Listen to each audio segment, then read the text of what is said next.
अस्सलाम वालेकुम स्टूडेंट्स। हम लोगों ने लास्ट टाइम जो है वो कुछ बेसिक मैंने आप लोगों को बताई थी कि कौन सी चीज़ जो है वो थर्ड फोर्थ और फिफ्थ चैप्टर में जो चीज़ इस्तेमाल होती है, तो उसमें एक चीज़ आ गई थी, that one is row operation. Operations first करें, आपके पास एक मैट्रिक्स है 1 2 3 4 5 6 7 8 9। एक क्वेश्चन मैंने लास्ट टाइम लेक्चर में बताया था कि बाद दफ़ा माइंड में ये आता है कि क्या हम इस मैट्रिक्स के अंदर क्या रोज को हम आगे पीछे कर सकते हैं। क्या हम किसी को इस मैट्रिक्स देखें, एक तो ये थी ना कि अगर हम इस मैट्रिक्स को 3A लिखें तो वो तो आपको पता है थ्री, ये 3 नंबर जो है वो सबके साथ मल्टीप्लाइड हो जाएगा। ठीक है, इस तरीके से ये तो हमें पता है। तो क्या ये 3 जो है, क्या हम ऐसा भी कर सकते हैं कि किसी एक रो के साथ मल्टीप्लाई कर दें या किसी एक कॉलम के साथ कर दें। तो ये जो चीज़ें होती हैं, इसी चीज़ को एक्सप्लेन करने के लिए, इसी चीज़ को मैनेज करने के लिए क्या चीज़ जनरेट हुई, रो ऑपरेशन जनरेट हुए। अब रो ऑपरेशन जो है हमारे पास 3 किस्म के आते हैं। ठीक है, 3 किस्म के आते हैं। जैसे वही 3 क्वेश्चन कि क्या हम इसको ऊपर इसको नीचे लिख सकते हैं। ठीक है, यानी कि रो को क्या हम इंटरचेंज कर सकते हैं। पहला क्वेश्चन ये बन गया। क्वेश्चन 1 ये बनता है ना कि क्या हम interchange interchange two rows. Interchange का मतलब यही होता है कि किसी भी टू आइटम्स को कंसिडर करेंगे, टू क्वांटिटीज को हम आगे पीछे करते हैं, जिसको कम्यूट भी कहते हैं। ठीक है, कम्यूट दोनों साइडों पे होता है, इंटरचेंज सिर्फ वन साइड में होता है। तो क्या हम इस रो को ऊपर ले जाएं या इसको नीचे लेके जा सकते हैं, एक तो ये क्वेश्चन आता है। क्या हम मल्टीप्लाई कर सकते हैं, multiply any row by constant या स्केलर। और क्या हम ऐड कर सकते हैं, ऐड टू रो। ये हमारे 3 क्वेश्चन एक मैट्रिक्स के रिलेटेड जो है वो जनरेट होते हैं। और इन्हीं क्वेश्चंस की बेस पे हमारे पास क्या चीज़ बनी, रो ऑपरेशन बने। कि अगर हम ये 3 क्वेश्चंस को रो वाइज देखेंगे तो रो ऑपरेशन बन जाएंगे। इन्हीं 3 क्वेश्चंस को अगर हम कॉलम वाइज देखेंगे, जैसे ये था ना कि इंटरचेंज टू रो, तो क्या हम इंटरचेंज कर सकते हैं 2 कॉलम्स को। तो ये वाली चीज़ें जब कॉलम वाइज चली जाएंगी तो उसी का नाम क्या बन जाएगा, कॉलम्स ऑपरेशन बन जाएगा। तो ये जो क्वेश्चन उठे थे, उन्हीं क्वेश्चन को मैनेज करने के लिए फिर ऑपरेशन बनाए गए। अब इंटरचेंज टू रोज का मतलब है कि इसको हम ऊपर लेके जा सकते हैं इसको, तो मगर यह कि सिर्फ एलिमेंट वाइज नहीं। अच्छा, अब ये क्वेश्चन भी बन सकता है, तो क्या हम एलिमेंट वाइज भी जा सकते हैं। तो एलिमेंट वाइज हम इसको, यानी मतलब ये है कि क्या हम सिर्फ 4 को यहाँ पे ले जाएं, 1 को इधर ले जाएं, बाकी नंबर्स को हम ना डिस्टर्ब करें, तो ऐसा पॉसिबल नहीं है। या तो हम पूरे रोज को लेके जाएंगे या पूरे कॉलम को लेके जाएंगे, यानी कि ये पूरी लाइन एक कंसिडर की जाएगी। अब ये जो इंटरचेंज वाला है, ये आपका पहला ऑपरेशन बन जाएगा। मल्टीप्लाइड वाला ये दूसरा बन जाएगा। तीसरा वाला जो है वो टू रोज को हम ऐड कर सकते हैं। तो इसमें थोड़ी सी जनरलाइजेशन भी है। तो पहला जो ऑपरेशन है, वो ऑपरेशन 1 जो है वो क्वेश्चन 1 की बेस पे बना। वो ऑपरेशन क्या है, ये ऑपरेशन आपके पास ये है कि we can interchange we can interchange any two rows. और किसी भी 2 रोज को चेंज कर सकते हैं। जैसे ये ए मैट्रिक्स है, तो अगर हम इसका चेंज करें, 4 5 6 ऊपर ले जाएं, 1 2 3 नीचे ले जाएं, 7 8 9 यहाँ पे लिख दें, तो ये इंटरचेंज होगी। किस किस को इंटरचेंज किया, इसको इसके साथ चेंज किया। अच्छा, इसको लिखते कैसे हैं, यहाँ पे ऑपरेशन तो पहले लिखा जाता है, यहाँ पे साइड पे भी लिख सकते हैं बाय R1। इसको ऐसे भी लिखा जा सकता है कि R1 को R2 की जगह ले गए, R2 को R1 की जगह। जिन 2 रोज को आप इंटरचेंज करेंगे तो आप उनको इसका लिख सकते हैं। ठीक है, आप इसको इसका भी लिख सकते हैं R1 बाय R2, ऐसे ही लिख सकते हैं। कुछ बुक्स में ये लिखा हुआ है इस तरीके से भी और इस तरीके से भी। तो ये तीनों एक ही चीज़ के नाम है कि हम किसी भी 2 रोज को, R for rows, 1 for first row, 2 for second row. अगर हम सेकंड और थर्ड को कहेंगे तो R2 बाई R। ये आपका पहला ऑपरेशन। ठीक है, और ये काफ़ी हेल्पफुल होते हैं हमारे आगे आने वाले उसमें। पहला ऑपरेशन ये हो गया। सेकंड ऑपरेशन ये है कि क्या हम मल्टीप्लाई कर सकते हैं किसी भी रो को, जी बिल्कुल कर सकते हैं।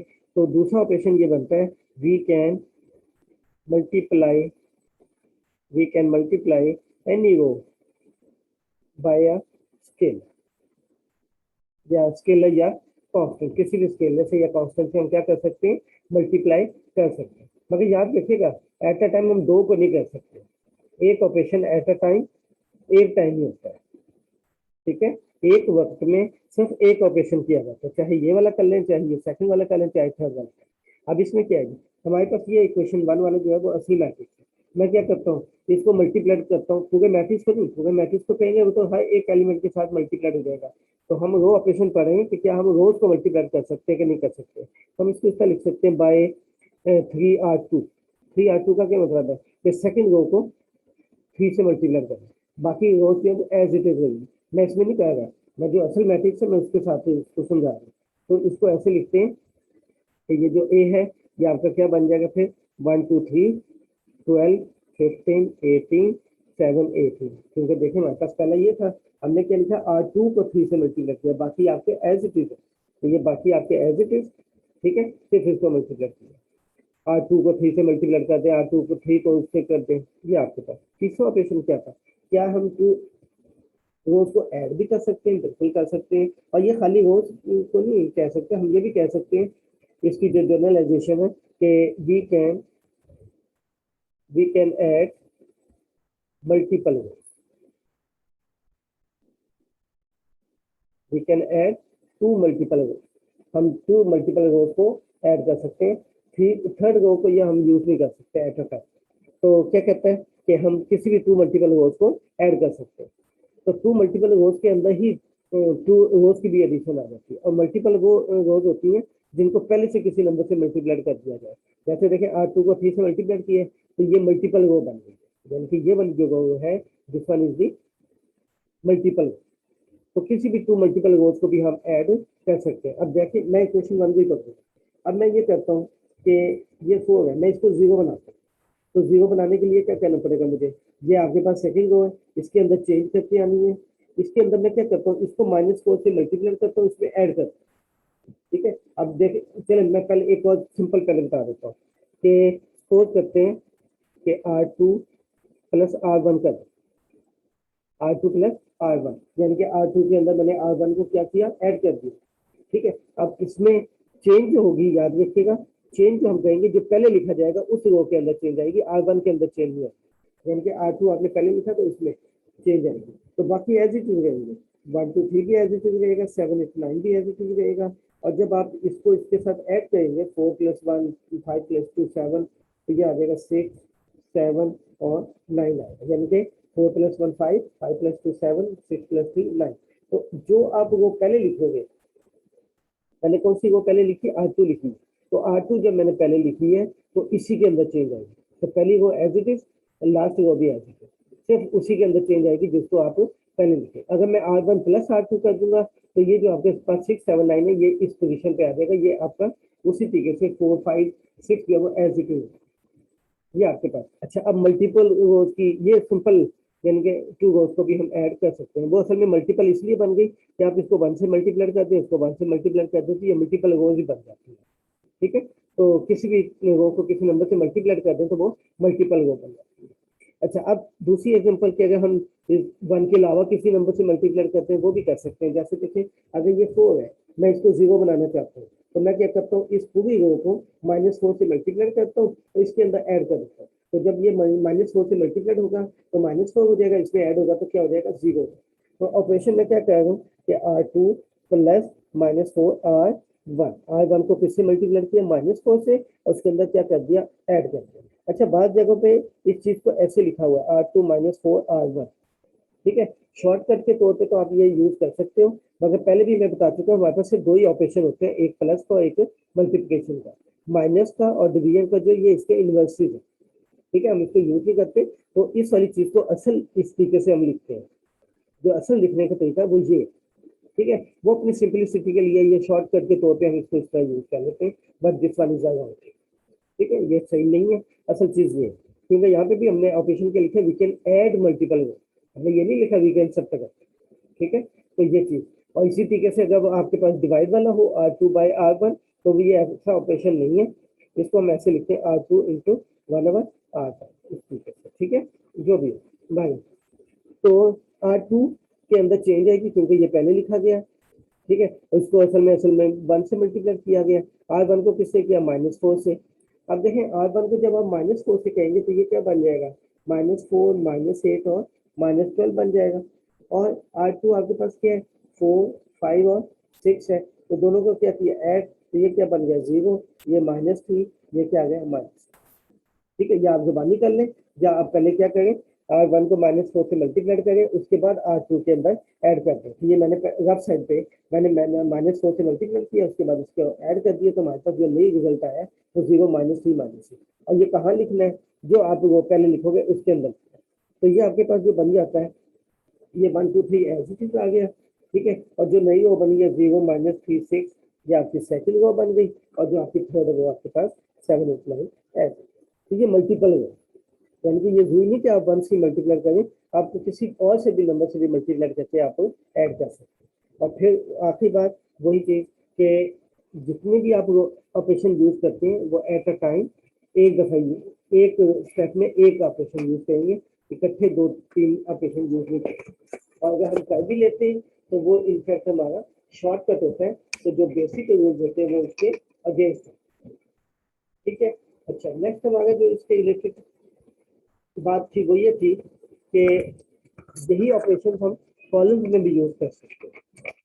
ये जो ऑपरेशन थे ये आपके पास रोज में थे। ठीक है, ये ऑपरेशन आपके पास क्या थे, रो में थे। तो जब कॉलम वाइज कहेंगे तो ये कॉलम ऑपरेशन हो जाएंगे। क्या बनेगा कॉलम ऑपरेशन में, पहला बन जाएगा वी कैन इंटरचेंज 2 कॉलम, तो फिर वो कॉलम को इंटरचेंज करेंगे। फिर वी कैन, फिर दूसरा क्या बन सकता है कि वी कैन,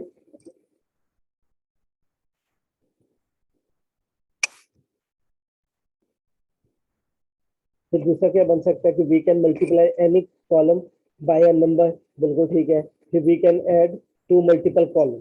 तो ये ऑपरेशन रोज वाले भी होते हैं, ये दोनों ऑपरेशन आपके कॉलम वाइज भी एग्जिस्ट करते हैं। ठीक है, ये दोनों चीजें एग्जिस्ट करती हैं। अच्छा, अब हम नॉर्मली क्या करते हैं, रो ऑपरेशन यूज करते हैं, ज्यादातर हम रो ऑपरेशन को यूज करते हैं, कॉलम ऑपरेशन भी यूज हो सकते हैं। ठीक है, मगर एक ही क्वेश्चन के अंदर हम दोनों को यूज नहीं करेंगे। अगर हम दोनों को यूज करेंगे किसी एक ही क्वेश्चन में, तो वो जो फॉर्म बनेगी वो आपके पास कहलाती है नॉर्मल फॉर्म, मैट्रिक्स की नॉर्मल फॉर्म। ऐसी फॉर्म जिसमें हम रोज को भी यूज करें और कॉलम्स को भी यूज करें। फिलहाल ज्यादातर जो है वो रोज को यूज किया जाता है। अच्छा, नेक्स्ट टॉपिक हमारे पास है इनवर्स मैट्रिक्स। ठीक है, इनवर्स मैट्रिक्स, या आप लोगों ने मैट्रिक में भी पढ़ा हुआ है, एफएससी में भी पढ़ा हुआ है। तो इनवर्स मैट्रिक्स क्या होता है कि ये होता है ए की पावर माइनस, ये मैंने जब प्रॉपर्टीज बताई थी उसमें भी मैंने बताया था ए इनवर्स, जो कि आपके पास क्या होता है 1/a होता है। ठीक है, तो इसको जब हम ऊपर लेके जाते हैं तो पावर क्या हो जाती है नेगेटिव, अपोजिट हो जाती है, ऊपर जाके पावर क्या हो गई माइनस। तो ये ए इनवर्स। अब इसको निकालने के मेथड, कई मेथड होते हैं, तो याद रखिएगा कि प्रॉपर्टी क्या है कि ए को जब इसके इनवर्स के साथ मल्टीप्लाई करेंगे तो वो आइडेंटिटी आएगा, और या आप इसको पहले मल्टीप्लाई कर लें या बाद में कर लें, तो हमेशा क्या आएगा आंसर आइडेंटिटी आएगा। ये आपने ध्यान में रखना है, this is the basic property. Inverse की डेफिनेशन यही है, जब मैंने प्रॉपर्टीज बताई थी तो उसके अंदर ये चीज क्लियर थी।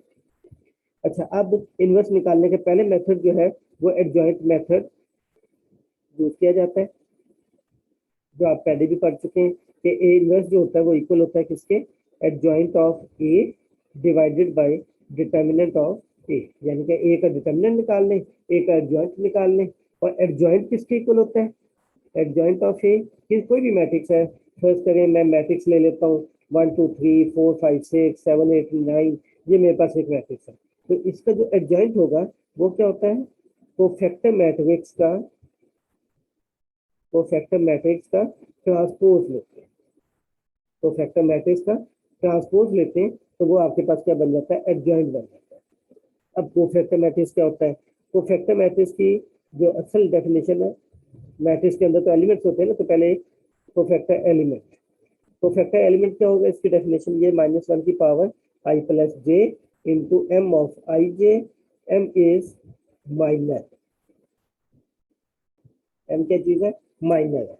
एक एग्जांपल मैं इससे बता देता हूँ, फिर इसके बाद दूसरी इसकी डेफिनेशन ये है कि इनवर्स कैसे निकाला जाता है, बाय यूजिंग आइडेंटिटी। आइडेंटिटी को यूज किया जाता है, जैसे ये आइडेंटिटी है, इस आइडेंटिटी को यूज करके भी हम कर सकते हैं। तीसरा ये है कि बाय यूजिंग ऑपरेशंस को यूज करके जो भी हमने ऑपरेशंस पढ़े हैं उसके थ्रू भी हम इनवर्स को निकाल सकते हैं। इसके अलावा भी काफी मेथड है, फिलहाल ये 3। अब इसको मैं एडजॉइंट मेथड को जरा क्लियर करता हूँ कि फर्स्ट करिए आपके पास एक मैट्रिक्स है,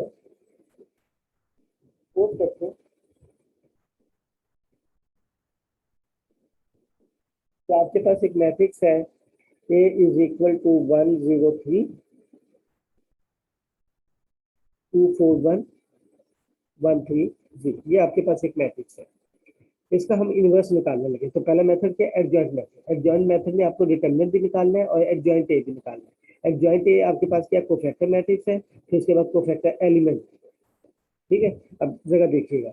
अच्छा, अब वैसे आपको पता ही है कि ए के अंदर क्या एलिमेंट्स होते हैं, A11 A12 A13 A21 A22 A23, इस तरीके से एलिमेंट्स आपके पास एग्जिस्ट करते हैं।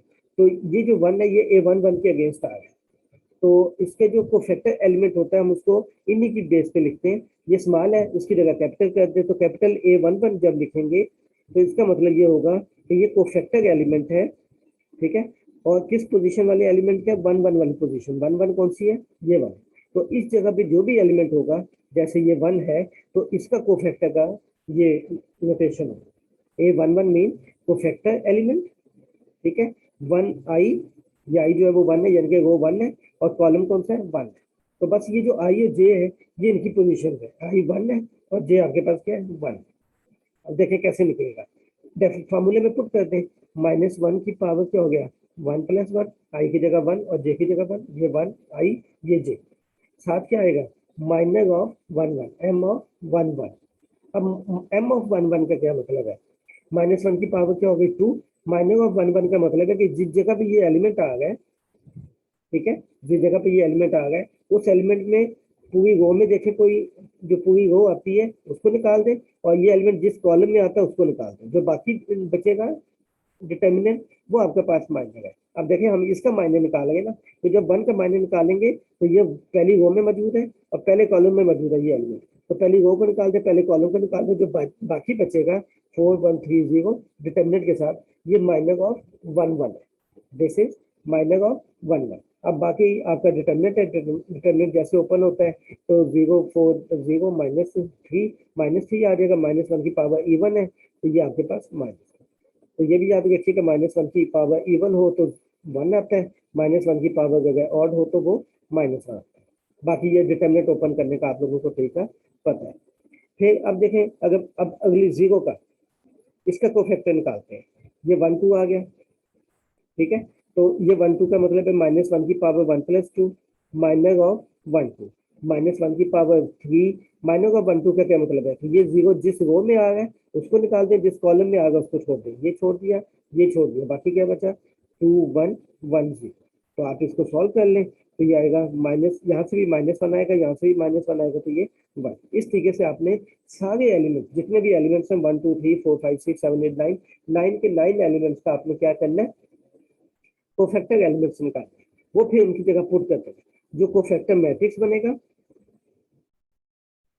जो आपके पास कोफैक्टर मैट्रिक्स बनेगा वो क्या बनेगा कि A11 जिसका कोफैक्टर 1 का जो कोफैक्टर एलिमेंट बना, कोफैक्टर एलिमेंट क्या बना, -3, तो इस 1 की जगह -3 पुट कर देंगे। 1 2 जो होगा इसका कोफैक्टर एलिमेंट क्या निकला, 1 निकला, तो इस 0 की जगह 1 आ जाएगा। फिर 1 3 का निकाल लें, ठीक है, 1 3 का निकाल लें, वो आई थिंक 2 आ जाएगा, निकाल लीजिएगा, ये सारे 9 एलिमेंट्स निकलेंगे। फिर जब 2 का निकलेगा ये पोजीशन बनेगी A21 बनेगा, क्योंकि सेकंड रो है पहला कॉलम है। तो उस तरीके से वही फार्मूला लगा के जिस रो में मौजूद है उसको निकाल दें, जिस कॉलम में मौजूद है उसको निकाल दें। ये इस तरीके से सारे आपने क्या करने हैं, निकाल दें। ठीक है, तो ये बन जाएगा 9 आ जाएगा शायद, ठीक है। और फिर जब 4 का कोफैक्टर एलिमेंट निकालेंगे, ये 2 2 की पोजीशन पे है तो ये आएगा -3 आएगा, और 1 पे जब निकालोगे तो ये आ जाएगा 3,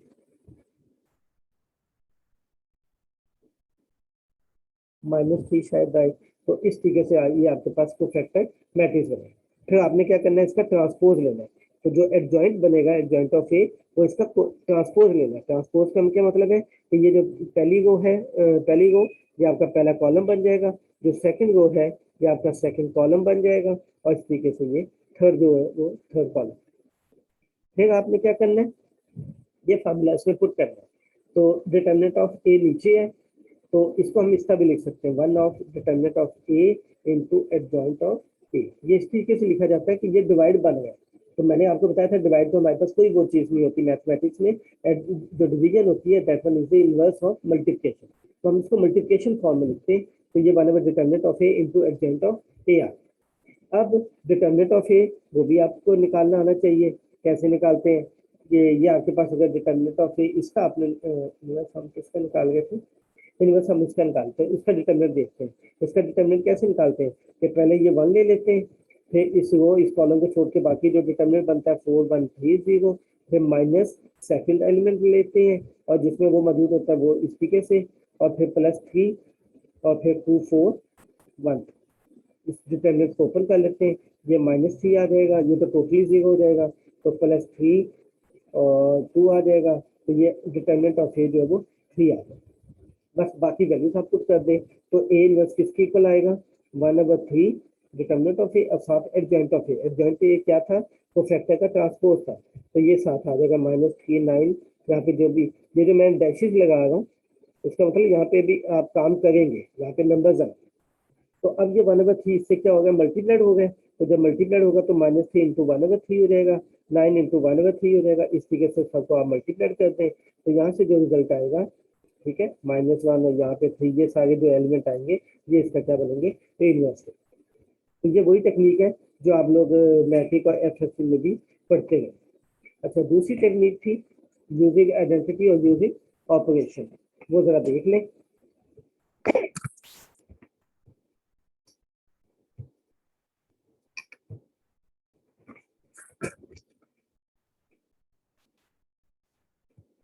मेरे पास मैट्रिक्स है ए इज इक्वल टू,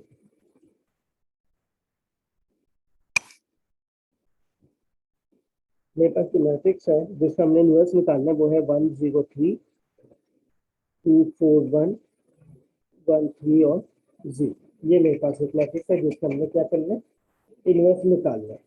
ठीक है, दूसरी टेक्निक बाय आइडेंटिटी।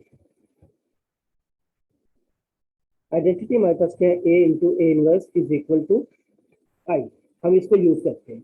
इसमें हम क्या करते हैं, अब हमें ए इनवर्स का तो पता ही नहीं है, तो ए की जगह तो आपका आ गया 1 0 3 2 4 1 1 3 0 ए इनवर्स। अब हमें तो पता ही नहीं है, तो ये हम अपनी मर्जी से कोई भी एलिमेंट रख दें, A B C D E F G H I, कुछ भी रख सकते हैं। ठीक है, x1 x2 x3 रख दें, जो भी ये वो एलिमेंट्स है जो हमने अभी निकालने हैं। इक्वल टू आइडेंटिटी, तो ये 1 0 0 0 1 0 0 0 1। ठीक है, इस तरीके से अब हमने वैल्यूज इनकी निकालनी है, क्योंकि ये मेरे पास क्या है, this matrix is A inverse. तो हम ए की वैल्यू निकाल के यहाँ पे पुट कर देंगे, बी की वैल्यू निकाल के पुट कर देंगे, सी की निकाल देंगे, ये वैल्यूज पुट कर। अब निकालेंगे कैसे, अब इनको मल्टीप्लाई करते हैं। जब इसको मल्टीप्लाई करते हैं तो 1 इंटू ए, मल्टीप्लिकेशन तो आती है, तो ये बन जाएगा a + 3g यहाँ पे आ जाएगा। फिर जब इसको सेकंड में के साथ देंगे तो b + 3h आ जाएगा, तीसरे के साथ देंगे तो c + 3i आ जाएगा। ये थोड़ा सा कॉम्प्लिकेटेड मेथड है, तो इसको कम ही यूज किया जाता है। सेकंड क्या है, 2a + 4d + g आ जाएगा, फिर यहाँ पे आएगा 2d + 4e + h आ जाएगा, और तीसरे में 2c + 4f + i आ जाएगा। लास्ट जब मल्टीप्लाई करेंगे तो a + 3d, यहाँ पे बनेगा b + 3e, और लास्ट बनेगा c + 3f इक्वल टू क्या आया, 1 0 0 0 1 0 0 0 1। ये आ गया। अब इनको कंपेयर करते हैं, ये किसकी जगह पे इसके साथ है, तो ये आपके पास बन जाएगा a + 3g इक्वल टू 1।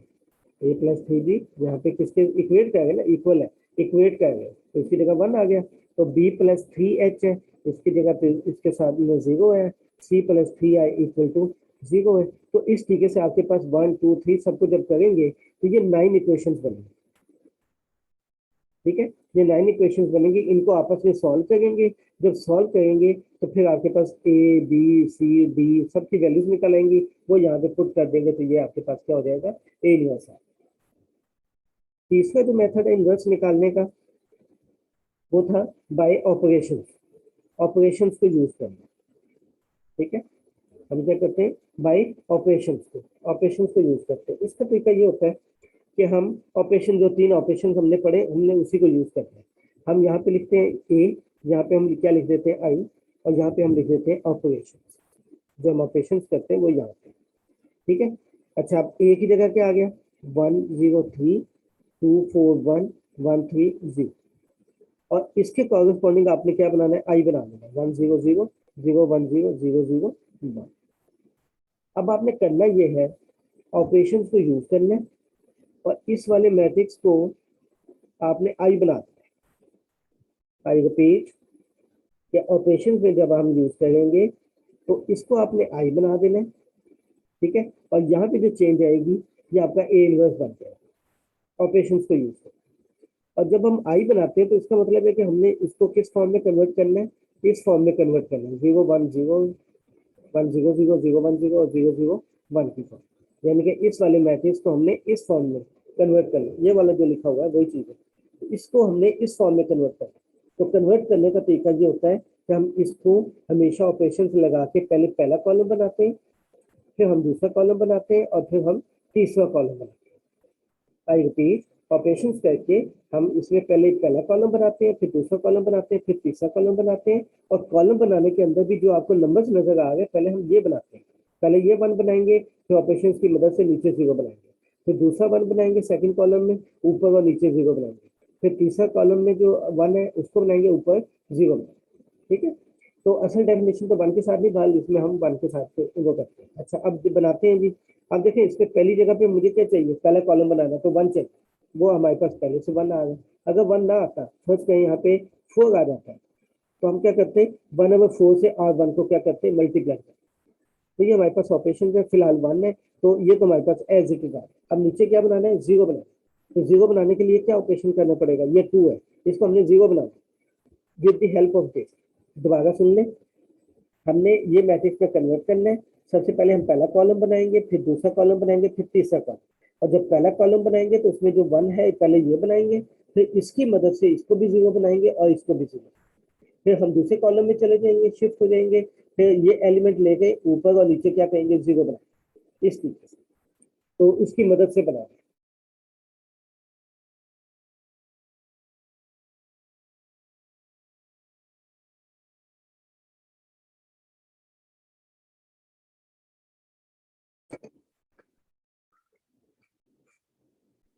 तो यहाँ पे अब इस पे ऑपरेशन करते हैं, तो ये तो 1 एज इट इज। अब इसको हमने 0 बनाना, तो 0 के साथ बनेगा जब इसके साथ क्या हो, -2 हो। तो हम क्या कहेंगे, इसको -2 से मल्टीप्लाई करेंगे, इसके अंदर ऐड कर देंगे। तो ऑपरेशन क्या बना, R2 प्लस -2 R1, यानी कि R1 को -2 से मल्टीप्लाई करना है, उसमें ऐड कर देंगे। तो ऐड करते हैं, ये चेंज किस में आएगी, सेकंड रो में। तो 103 एज इट इज, इसको -2 से मल्टीप्लाई किया, इसमें ऐड किया तो 0 हो गया। -2 से इंटू 0 0 होता है, इसमें ऐड किया तो 4 आ गया। -2 को 3 से मल्टीप्लाई किया तो -6, इसमें ऐड किया तो -5, और ये 13 आपका 0 एज इट इज, ठीक है। यही ऑपरेशन आपने इस पे भी करना है, ठीक है। यही ऑपरेशन आपने इस पे भी करना है। ये वाला ऑपरेशन मुझे यहाँ लिखना चाहिए था, बाल वो मैंने यहाँ पे लिख दिया। अब इस पे भी यही करते हैं, पहले तो एज इट इज, इसमें चेंज आनी है। इसको किससे मल्टीप्लाई किया, -2 से, इसमें ऐड करना है। तो -2 इंटू 1 -2, 0 में ऐड होगा तो -2, ये आपका -2 से मल्टीप्लाई किया तो 0, इसमें ऐड किया तो 1 एज इट इज, ये 0 आएगा, ये 0 0, ये 1 है, ठीक है। ऑपरेशन यहाँ पे लिख दें या यहाँ पे लिख दें तो वो एक ही बात, कि ये हमने ऑपरेशन किया तो ये है। अब हमें मुझे क्या बनाना है, कॉलम बनाना है, पहले 1 फिर 0 फिर 0, तो 1 भी बन गया, दूसरा 0 भी बन गया, अब इस 0 को बनाना है। तो इसके लिए क्या करना पड़ेगा मुझे, कि इसको -1 से मल्टीप्लाई करके इसकी हेल्प लेनी है आपने। -1 की, चाहे आप इसमें कर लें चाहे इसमें कर लें, एक ही बात है। तो -1 से मल्टीप्लाई करके इसमें ऐड करना है। तो चेंज किसमें आएगी, थर्ड में। ऑपरेशन क्या करेंगे हम, R3 प्लस -1 इंटू R1, यानी कि R3 में से R1 को माइनस करेंगे। ऑपरेशन होता नहीं, वैसे प्लस के साथ ही होगा।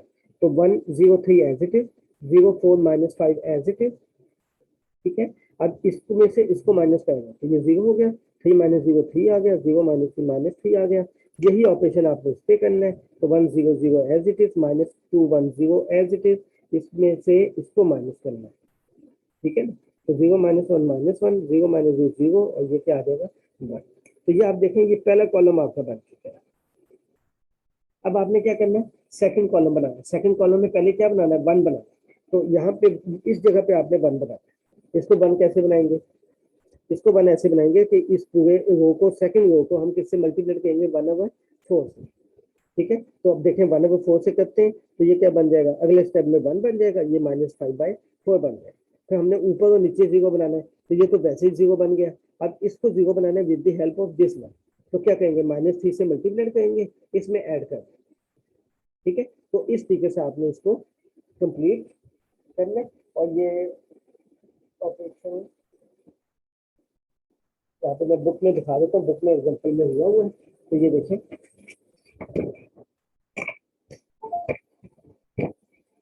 ये देखें पहले ये हुआ हुआ है आपके पास, ये देखें इसमें भी -2 लिखा है, बाल ये गलत है। तो ये ऑपरेशन हमने किए तो आपके पास ये रिजल्ट आ गया। उसके बाद फिर क्या किया है, इसमें यहाँ पे 1 लेने के लिए इन दोनों को ऑपरेशन करके माइनस कर दिया। आप 1/4 से भी मल्टीप्लाई कर सकते हैं, आप पे डिपेंड करता है। यही ऑपरेशन यहाँ पे हुआ। फिर आपने इसको 0 बनाना था, तो R3 के अंदर -3 R2 किया, तो ये आ गया। तो ये बाल माइनस वाले होते नहीं, ज्यादा सिंपल जो है वो आप -R2 को -3 से मल्टीप्लाई करके इसमें ऐड करें तो वो आसानी से हो जाएगा। तो ये ऑपरेशन करने के बाद ये सारा आपका मैट्रिक्स का बन गया, आई में बदल गया। ये जो ए वाला था मैट्रिक्स, ये वाला ए वाला, ये सारा किसमें बदल गया, आई में बदल गया। और जो आई वाला था, आई वाला वो भी किसी ना किसी में बदला है। वो जो इसमें बदला है यही आपका क्या है, इनवर्स है। वो जो आई वाला बदलेगा, ठीक है, आई वाला जो मैट्रिक्स बदलेगा वही आपका क्या होगा, इनवर्स होगा। क्योंकि यहाँ पे जो चेंज आएगी, ये वाला आई वाला, आई में प्रोसीजर करते रहेंगे, जो प्रोसीजर यहाँ पे करेंगे वही प्रोसीजर यहाँ पे करते करते एंड में जाके क्या होगा कि ये जो चीज बनेगी ये आई में बदल जाएगा। ये जिसमें भी बदलेगा वही आपका क्या होगा, इनवर्स। ठीक है, फिर आप इसको वेरीफाई भी कर सकते हैं, ए को ए इनवर्स से मल्टीप्लाई करके चेक कर लीजिएगा, वो आपके पास क्या आना चाहिए, आई आना चाहिए। ठीक है, अच्छा एक चीज और भी इसमें डेफिनेशन लिखी हुई है, वो है लिखी हुई है एलिमेंट्री मैट्रिक्स। तो एलिमेंट्री मैट्रिक्स क्या होता है, एलिमेंट्री मैट्रिक्स ये होता है कि जब आप किसी भी आइडेंटिटी मैट्रिक्स को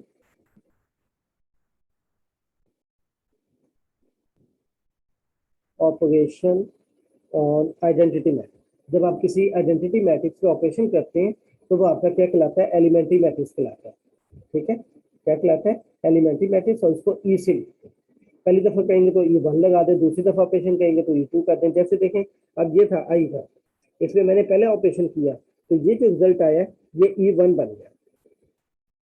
ठीक है, ये क्या बन गया, E1। E1 का मतलब है कि एक ऑपरेशन इस पे हो चुका है। फिर आइडेंटिटी पे हम दूसरा ऑपरेशन कर दें तो वो E2 बन जाएगा, तीसरे पे, इस पे नहीं, आइडेंटिटी पे। ठीक है, आइडेंटिटी पे जितने भी मैट्रिक्स वो ऑपरेशन आप करते जाते हैं तो वो आपके पास वो बनते जाते हैं, एलिमेंट्री ऑपरेशन, एलिमेंट्री मैट्रिक्स बनते हैं। तो इस तरीके से आपके पास ये वो आ गया। उसके अलावा मैंने आप लोगों को कहा था कि जो ट्रांसपोज है और इनवर्स है, इनकी प्रॉपर्टीज को भी देख लीजिएगा। ठीक है, ट्रांसपोज और इनवर्स की प्रॉपर्टीज बुक में लिखी हुई है, तो उसको देख लीजिएगा। अच्छा, एक फिर आपके पास सोल्यूशन इस्तेमाल होता है, solution of system of equation. कि अगर हमारे पास सिस्टम ऑफ इक्वेशन हो तो हम उसका सोल्यूशन कैसे निकालते हैं। ये आपकी एक्सरसाइज 3.2 बनती है, मगर आप लोगों को ये चीज़ सबसे पहले आती है, पहले से ही आती है। जो हम ग्रामर रूल और ये इस तरह की चीज़ें पढ़ चुके हैं, ये उसके अंदर है। जैसे देखें, एक मैं सिस्टम देता हूँ, 2x1 -x2 -x3 = 4, 3x1 + 4x2 -2x3 = 11, और तीसरा लेता हूँ 3x1 -2x2 + 4x3 = 11। ये मैंने एक ही दिया, ये एक सिस्टम है। अब इस सिस्टम को हम एक इस मेथड से सॉल्व कर सकते हैं, x = a inverse b, x = a inverse b। इसको हम कहते हैं method of inversion, method of inversion. ठीक है, मेथड ऑफ इन्वर्जन का मतलब है इनवर्स यूज हुआ। ठीक, दूसरा मेथड हम क्या करते हैं, ग्रामर रूल यूज कर सकते हैं। Grammar rule. और तीसरा क्या है कि हम गॉस एलिमिनेशन से सॉल्व करेंगे। गॉस एलिमिनेशन असल में क्या चीज है। और चौथा है गॉस जॉर्डन मेथड। ये 4 मेथड है, तो इसके अलावा भी काफी, मगर ये आपके सिलेबस में नहीं है। ये वाला आप लोगों को पहले से आता है, ग्रामर रूल भी आप लोगों को आता है, हल्का हल्का टच में दे दूंगा। गॉस एलिमिनेशन मेथड और गॉस जॉर्डन मेथड ये दोनों आपके ऑपरेशन यूज करके किए जाते हैं।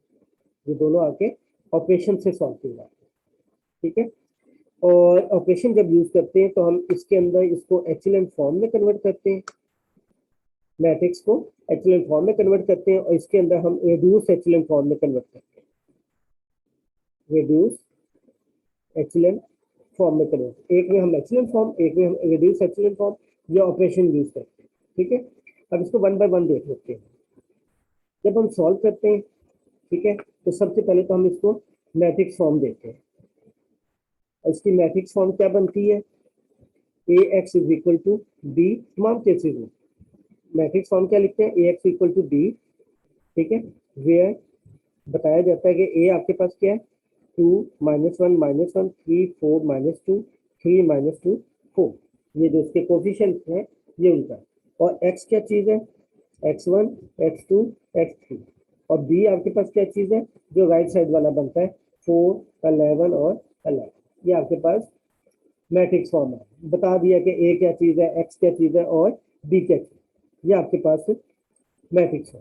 अब जब हम ये मेथड यूज करेंगे तो हमें क्या चाहिए होगा, ए इनवर्स चाहिए होगा। ए इनवर्स निकाल के हम बी से क्या करेंगे, मल्टीप्लाई करेंगे। अब इसका इनवर्स निकालना है, अब ये कंडीशन नहीं है, इसका अब इनवर्स निकालेंगे तो किसी भी मेथड से निकाल सकते हैं, चाहे आप एडजॉइंट वाले मेथड से कर लें, ठीक है, चाहे आइडेंटिटी वाले मेथड से कर लें, और चाहे आप ऑपरेशन वाले मेथड से कर लें, किसी भी मेथड से आप इसका इनवर्स निकालें, ठीक है। वो इनवर्स निकाल के आपने क्या करना है, इस बी से मल्टीप्लाई करना, सिंपल, ठीक है। मल्टीप्लिकेशन के बाद फिर वो जो एक्स आपके पास आएगा वही आपका सोल्यूशन है, ठीक है। जैसे सपोज करते हैं कि आपने ये ए लिया, एडजॉइंट मेथड लगाया या आइडेंटिटी लगाया या ऑपरेशन लगाया, आपका ए इनवर्स निकला। सपोज करते हैं कि वो इनवर्स ये निकल आया 1 2 3 4 5 6 7, सपोज कर ये निकल आया, तो जो सोल्यूशन होगा एक्स वो किसके इक्वल होगा, इनवर्स, ठीक है, इनवर्स। और इसको मल्टीप्लाई किससे कर देना है, बी से कर देना। एक्स किसके इक्वल है, ए इनवर्स बी के। तो इनवर्स निकालना है किसी भी मेथड से, उसको फिर बी से मल्टीप्लाई कर दें। तो जब आप इसको मल्टीप्लाई करोगे तो 1 into 4 plus 2 into 11 plus 3 into 11, फिर इसको जब करोगे तो 4 4 60 55 प्लस 66, मल्टीप्लिकेशन करेगा वो आपको आती है 28 प्लस 88 प्लस 99। और यहाँ पे क्या चीज़ है, x1 x2 x3 है, और यहाँ पे आपके पास इन सबको ऐड कर लीजिएगा, तो ये बन जाएगा 9 और 59 आ जाएगा। यहाँ पे कोई ना कोई नंबर यहाँ पे सपोज करते हैं कि 110 आ जाए, यहाँ पे हो सकता है 210 आ जाए, तो ये इसका सोल्यूशन हो जाएगा। x1 59 हो जाएगा, x2 110 हो जाएगा, x3 आपके पास 210। तो ये आपके पास x equal to A inverse B one है। अब ग्रामर रूल क्या होता है,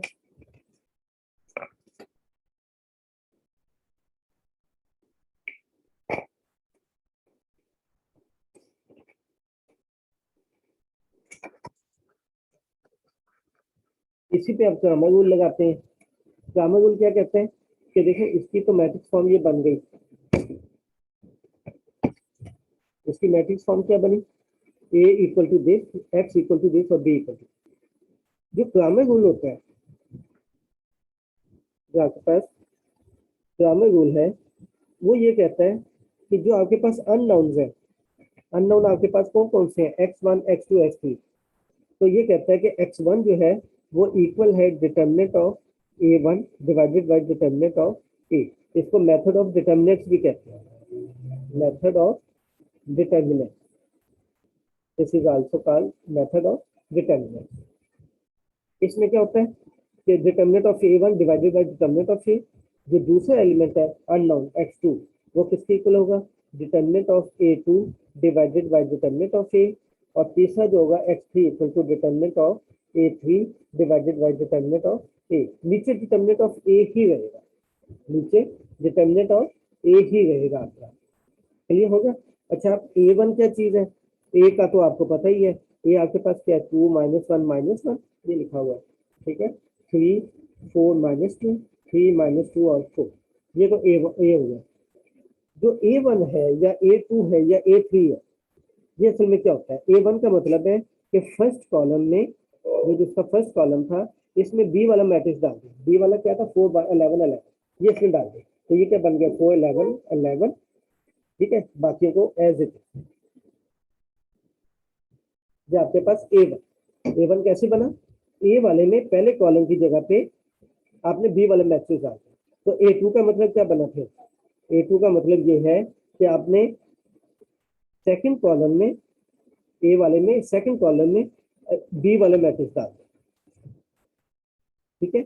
और जो A3 होगा वो क्या होगा कि तीसरे कॉलम में पहले वाले उसी तरह रहेंगे, इसमें चेंज नहीं करनी, ए की बात करेगा, ए के अंदर पहले कॉलम को चेंज कर दें, ए के अंदर दूसरे कॉलम को चेंज कर दें, ए के अंदर तीसरे कॉलम को चेंज कर दें, तो तीसरा कॉलम आपका ये है, तो ये आपके पास एज इट इज, ठीक है। इसकी जगह क्या आ जाएगा, आगे इनकी डिटरमिनेंट वैल्यूज निकालनी है।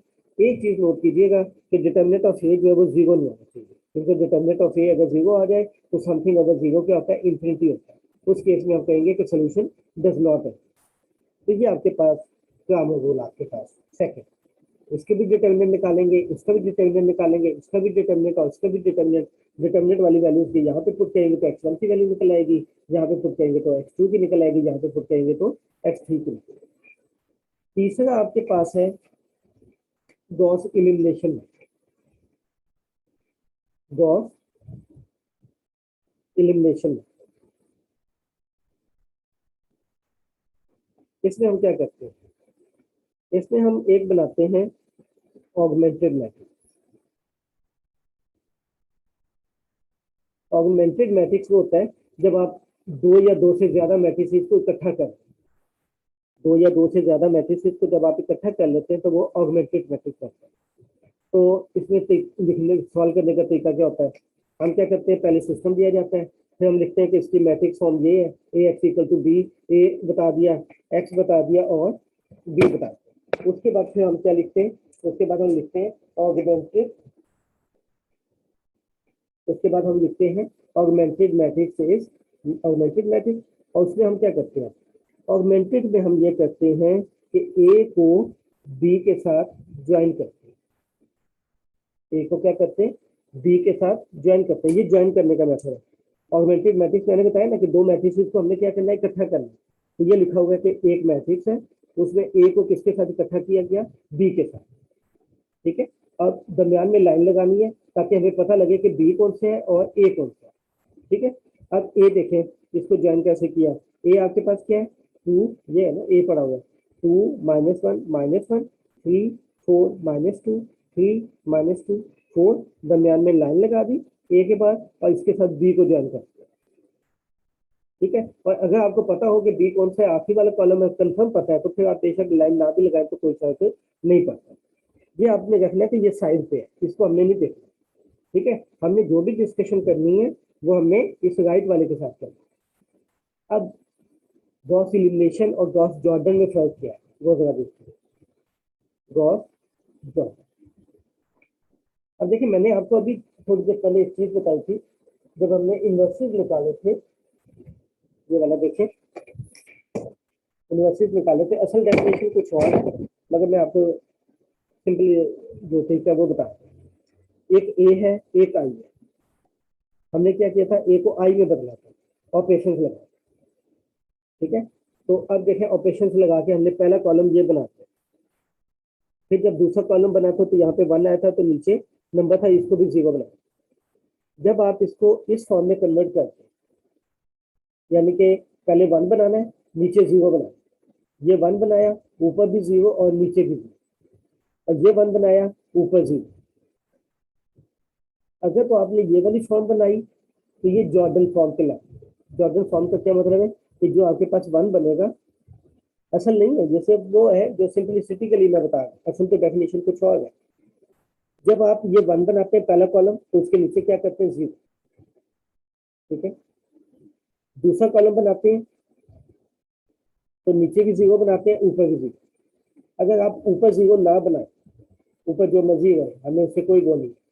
आप ये 1 बनाए, इसके नीचे 0 बनाए, ये 1 बनाए, इसके नीचे 0 बनाए, और ये 1 बनाए। ऊपर वाले एलिमेंट्स को 0 ना बनाए, यानी कि ये अपर ट्रायंगुलर मैट्रिक्स बन जाए।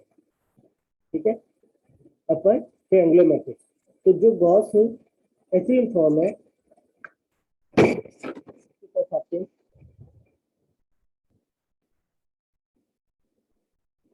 इसमें आपके पास मैट्रिक्स जो बनेगा वो बनेगा अपर ट्रायंगुलर मैट्रिक्स। जब आपके पास अपर ट्रायंगुलर मैट्रिक्स बनेगा तो उसको हम कहते हैं echelon form. This is called echelon form.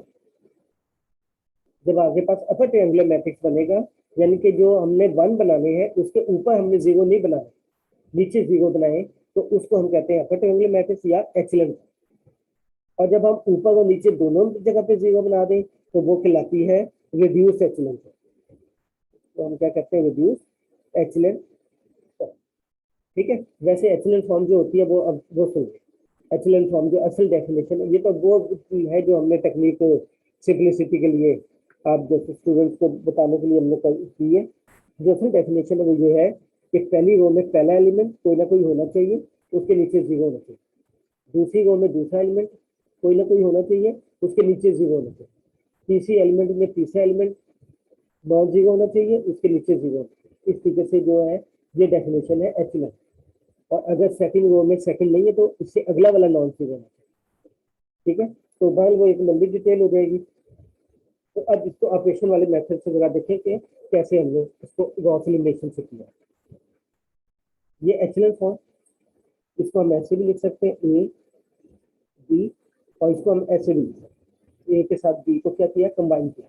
तो ये देखें, ये ए ये बी। अब हमने क्या किया, ऑपरेशंस कर रहे हैं, ऑपरेशंस करके यहाँ पे 1 बना। ठीक है, तो क्या लिखा, R12। R12 का मतलब है कि 1 की जगह 2, 2 की जगह 1 इंटरचेंज किया। ठीक है, हमने क्या किया, इसको इंटरचेंज किया। तो ये वाला देखिए 3 ऊपर चला गया, 4 ऊपर चला गया, -2 ऊपर चला गया, ये वाले नीचे चले गए, और ये भी चेंज हो गए। ये जो राइट साइड पे ये भी चेंज, इकट्ठा मैट्रिक्स हमने बनाया इसलिए कि जो हम ऑपरेशन इस पे करें इस पे भी होता जाए। तो ये आपके पास है। अब हमें यहाँ पे 1 चाहिए, तो इन दोनों को हम माइनस कर सकते हैं। तो ये किया R1 माइनस R2। तो जो पहले लिखा गया, पहले कौन सा लिखा गया, R1 लिखा गया। तो पहले जो लिखा जाएगा, जो पहले लिखा जाएगा उसमें चेंज है। तो चेंज किसमें आएगी, R1। R1 में चेंज है, तो 3 -2 1, 4 माइनस और माइनस प्लस 4 + 1 5, और -2 + 1 -1, और 11 -4 7। ये आपके पास है। अब आपने इसको 0 बनाना है और इसको 0 बनाना है। इसको 0 कैसे बनेगा, इसकी हेल्प से, जो आपने 1 बनाया इसकी हेल्प से। इसको -2 से मल्टीप्लाई कर देंगे, इसके अंदर ऐड कर देंगे। तो -2 से मल्टीप्लाई किया तो +2 किया तो 0, -2 से मल्टीप्लाई किया तो -10, -10 -1 -11, -2 से मल्टीप्लाई किया तो +2, +2 -1 1। यही ऑपरेशन इस पे किया। तो ये इस तरीके से ये आपके पास पहला कॉलम जनरेट हो गया। ये आपके पास पहला कॉलम है। अब आपने क्या करना है, दूसरे कॉलम यहाँ पे क्या लेके आना है, 1 लेके आना है। ठीक है, आप कोई भी मेथड यूज करते हैं, जरूरी नहीं कि बुक वाले यूज करना है, आप कुछ भी यूज कर सकते हैं। इन्होंने तो थोड़ा सा लेंथी प्रोसीजर कर दिया। ठीक है, आप डायरेक्ट भी कर सकते हैं। आप यहाँ पे 1 बनाएं और -1/11 से डिवाइड कर दें, तो ये -1/11 से डिवाइड करेंगे तो ये 1 हो जाएगा, ये -1/11 हो जाएगा, और ये आपके पास 10/11 हो जाएगा। उसने असल में ये चीजें इसलिए यूज की है कि वो फ्रैक्शन से बचना चाह रहा है, तो भागल आप फ्रैक्शन भी आ सकती है। तो ये आपने जब ऑपरेशन किया तो इस जगह पे क्या बनाया, सबसे पहले 1 बनाया। अब अगर आप इसको 0 बनाएं और इसको ना बनाएं तो ये एचलिन फॉर्म में कन्वर्ट हो जाएगा। अब देखें, हमने इनको दोनों को क्या किया, ऐड, तो ये 0 बन जाएगा, ये 1 बन जाएगा, ये भी 1 बन जाएगा। तो देखें, ये ऑपरेशन करने के बाद हमारे पास ये चीज आ गई। ठीक है, अब ये 1 बना तो इसके नीचे 0, ये 1 बना तो इसके नीचे 0, तीसरा भी 1 बना। तो जब नीचे 0 बनाए, ऊपर ना बनाए, तो ये एचलिन फॉर्म। ठीक है, और जब बना देंगे जैसे ये बनाया इसने, यानी कि यहाँ तक अगर आप करते हैं, यहाँ तक इस स्टेप तक, इस स्टेप तक करते हैं, तो ये कहलाती है एचलिन फॉर्म। यानी कि जो आपने वन बनाया है उसके नीचे जीरो बना दें, जो दूसरा वन बनाया है उसके नीचे जीरो बना दें और तीसरा वन बना दें, ऊपर ना बनाए। तो आप देखें ना, ये अपर ट्रायंगुलर मैट्रिक्स बनता है, ये इक्वल के बाद वाला बी मैट्रिक्स है। तो इसको हम कहते हैं एचलन फॉर्म। तो एक तरीका होता है यहाँ तक सॉल्व करने का, दूसरा तरीका होता है कि इसको जॉर्डन फॉर्म में कन्वर्ट कर दें, यानी कि ऊपर भी जीरो बना दें, यहाँ पे नहीं बनाया। ठीक है, अब जरा देखें एलिमिनेशन मेथड में क्या होता है। एलिमिनेशन मेथड में क्या करते हैं, हम इसको एचलन फॉर्म तक लेके जाते हैं। इसको हम कहाँ तक लेके जाते हैं, एचलन फॉर्म तक। और वो देखें अभी हमने बनाई है, जो मैंने भी बुक में भी दिखाया था आपको, ये देखें ये बनी है 1 5 -1 0 1 0 0 0 1 और यहाँ पे क्या है 7 1 1, यहाँ तक बना। ठीक है, तो ये अपर ट्रायंगल बना। यहाँ तक अगर आप कर लेंगे तो ये एचलन फॉर्म बनता है। और यहाँ तक करने के बाद इस मेथड का नाम है Gauss elimination method. Gauss elimination method procedure वही है, जॉर्डन में एलिमिनेशन में एक ही प्रोसीजर है। एलिमिनेशन में ये होता है कि बस जो वन आप बनाते हैं उसके नीचे जीरो बनाते, ऊपर नहीं बनाते। जॉर्डन में क्या होता है कि हम ऊपर भी जीरो बनाते हैं, ये देखें ना, इसी पे फर्दर ऑपरेशन कर दें, फर्दर ऑपरेशन किया तो ये देखें ये जॉर्डन में। ठीक है, अच्छा अब देखें जब एलिमिनेशन मेथड में करते हैं तो हम एक्सीलेंट फॉर्म यहाँ तक लेके जाते हैं, यहाँ तक ऊपर जीरो नहीं बनाते, इसको फिर दोबारा इक्वेशन बनाते हैं। अब देखें ये किसका क्वेश्चन था, ये x1 का, ये x2 का, ये x3 का, तो इससे दोबारा इक्वेशन बनती है। ये x1 का क्वेश्चन है तो इसको x1 से मल्टीप्लाई कर दें, इसको x2 से मल्टीप्लाई कर दें, इसको x3 से कर दें और इक्वल टू ये वाला 7। दूसरे में क्या आएगा 0 इंटू x1 खत्म, 1 into x2 plus 0 into x3 कुछ भी नहीं बना तो राइट साइड पे क्या बना। तीसरे में क्या बना 0 इंटू x1 0, 0 इंटू x2 0 और 1 इंटू x3 इक्वल टू 1। इसको सॉल्व कर लिया जाता है। एलिमिनेशन में दोबारा सुन लें कि ये वन बनाने के बाद नीचे जीरो, फिर दूसरा वन बनाने के बाद नीचे जीरो, तीसरा वन बनाने के बाद उसके नीचे तो वैसे कुछ नहीं होता तो वो भी जीरो बनता है। ठीक है, तो इस तरीके से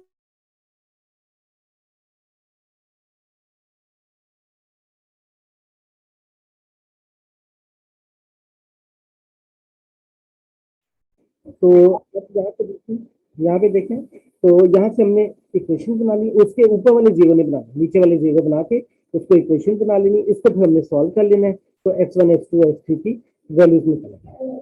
जॉर्डन में क्या होता है कि हम इसके ऊपर भी जीरो बनाते हैं, इक्वेशन नहीं बनाते, इसके ऊपर ही जीरो बना लेते हैं। जैसे ये देखें बुक वाले ने जॉर्डन से किया हुआ, जहाँ पे किया उसके बाद फिर फर्दर भी सॉल्व किया तो ये जॉर्डन बन गया। जब जॉर्डन बन गया तो लास्ट में देखें इसको 1 से मल्टीप्लाई किया तो x1 किसके इक्वल आ गया 3, x2 किसके इक्वल आ गया 1 और x3 किसके इक्वल आ गया 1। इसमें ये फायदा होता है कि इसमें डायरेक्टली आपको वो वैल्यूज मिल जाए। ठीक है, यहाँ तक करेंगे तो एचलन फॉर्म गॉस एलिमिनेशन, इसके फर्दर आगे भी कर लेंगे तो ये कंप्लीट। अब देखें जिसका ये देखें गॉस एलिमिनेशन से सॉल्व किया है, ये मैट्रिक्स था, ए और बी को इकट्ठा किया, ऑपरेशंस किए, ऑपरेशंस करने के बाद देखें ये पोजीशन यहाँ तक पहुंच गया। इसके बाद इक्वेशंस बना लें, उसके बाद सॉल्व कर लें। ठीक है, तो ये आपके पास हो गया। और अगर उसके आगे भी कर लेंगे तो ये आपके पास जॉर्डन मेथड, ये लिखा हो ना, गॉस जॉर्डन से सॉल्व कर। जॉर्डन एलिमिनेशन मेथड भी कहते हैं, खाली गॉस जॉर्डन भी कहते हैं, एक गॉस एलिमिनेशन मेथड। तो यहाँ पे देखें इसने कंप्लीट सॉल्व किया क्योंकि जॉर्डन से। अच्छा दूसरे अगर हो ये वाला देखें,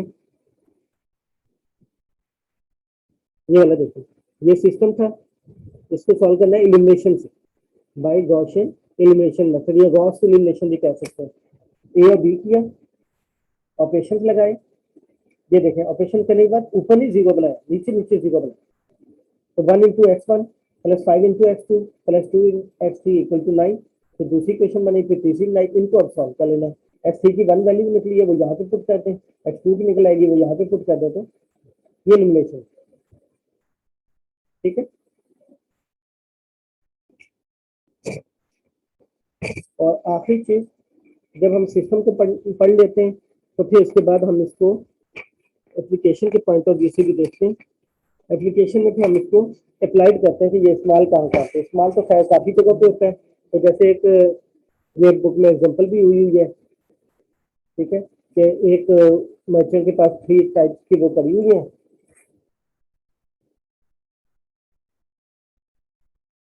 3 टाइप्स की यार्न्स पड़ी हुई है। तो वो आपके पास एक पाकिस्तानी है, एक इजिप्शियन है और एक अमेरिकन कॉटन है, उनकी ये रेशो है। ठीक है, if 1 kilogram, if 1 kilogram of A B C, ए आपके पास पाकिस्तानी, बी आपके पास इजिप्शियन और सी आपके पास अमेरिकन है, तो वो कहते हैं अगर इनकी कॉस्ट 40, 50 और 60 आती है तो आप इसको ईच कंट्री की जो है वो कॉटन किलोग्राम के अंदर बताएं। ठीक है, अच्छा, अब जब रेशो में दिए जाते हैं वैसे तो सीधे सीधे दिए जाते हैं, फिलहाल तो ये एक एग्जांपल सामने ही आगे में पढ़ाते पढ़ाते नजर पड़ गई है। तो हम इसकी जब देखें, ये पाकिस्तानी है, ये इजिप्शियन है, ये आपके पास अमेरिकन, तो टोटल देखें कितने बनते हैं, 1 2 3 और एक 4 बन, इसका मतलब टोटल 4 की रेशो चल रही है। ठीक है, इसमें भी देखें 2 1 1, इसमें भी देखें 2 0 2, 4 की रेशो चली, यानी कि 4 में से 1 पार्ट जो वो पाकिस्तानी है, 4 में से 2 पार्ट इजिप्शियन है, 4 में से 1 पार्ट जो वो अमेरिकन। तो इसको 4 पार्ट्स वाइज अगर हम लिखते हैं तो इसको हम लिखेंगे 1/4, इसको लिखेंगे 2/4, इसको लिखेंगे 1/4। ठीक है, तो ये पहली क्वेश्चन में क्या करता है कि जब इस रेशो में लेते हैं तो इसकी 40 कॉस्ट आती है, इस रेशो में लेते हैं तो इसकी 50 कॉस्ट आती है, इस रेशो में लेते हैं तो इसकी 60 कॉस्ट है। तो अब देखें वो लिखा हुआ है 1/4 x1, 2/4 x2, 1/4 x3, ये वाला। अब दूसरे में क्या होगा, 2 into x1, 2/4 x1, 1/4 x2, 1/4 x3 equal to दूसरे वाला 50। ये 3 इक्वेशन है, इसको फिर आपने इस तरीके से सॉल्व कर। तो ये आपके पास एक एप्लीकेशन के पॉइंट ऑफ व्यू से बनते हैं, इसको अब आप लोग देख लीजिएगा। एक आगे चीज आती है इनकंसिस्टेंसी, वो आप बुक से भी देख सकते हैं या कहीं और से भी देख सकते हैं। तो ये आपका 3rd चैप्टर था जिसके रिलेटेड आप लोग इसको चेक करें।